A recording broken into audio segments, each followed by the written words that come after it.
tous les ans, la date du 29 novembre est morose pour tout l'entourage de Christine Pascal. Si est ce jour-là qu'elle est née, en 1953.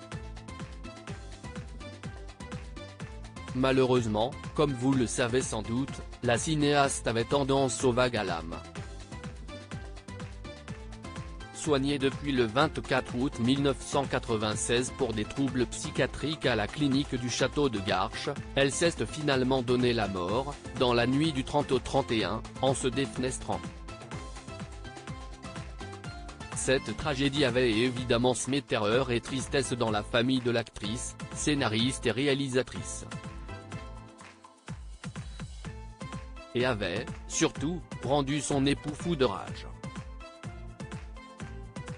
Comédienne, Christine Pascal avait été remarquée par le public dans le film L'horloger de Saint-Paul de Bertrand Tavernier.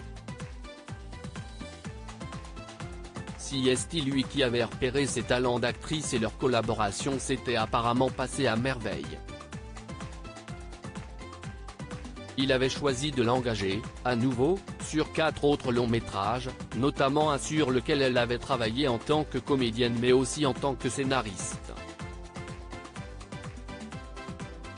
Elle avait très vite pris goût à la caméra, à l'avant comme à l'arrière, et s'était lancée dans l'aventure de la réalisation en 1979 avec Félicité.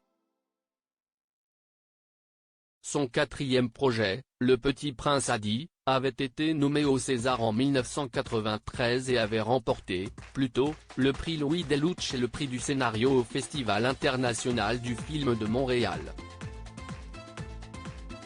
Un suicide, une plainte et 10 000 € d'amende de la gloire, le succès ne sont pas toujours suffisants pour rendre une personne heureuse. Hélas. En 1984, dans une interview qui se déroulait sous la forme d'un questionnaire de Proust, pour le magazine Première, elle assurait souhaiter mourir en se suicidant le moment venu. J'ai perdu l'insouciance de la jeunesse, je commence à vivre avec l'idée de la mort, de la maladie, ajoutait-elle quelques années plus tard dans les cahiers du cinéma. Christine Pascal ne mentait pas puisqu'elle a fini par mettre fin à ses jours dans la nuit du 30 au 31 août 1996. Son mari, le producteur Robert Bonheur, avait alors porté plainte contre la clinique du château de Garches, qui avait pris la cinéaste en charge, pointant du doigt la sécurité relative de ses patients.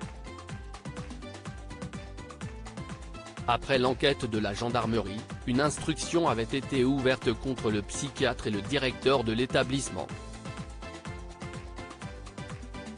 Ce dernier avait été relaxé mais le docteur avait écopé d'une condamnation à 1 an de prison avec sursis et 10 000 € d'amende.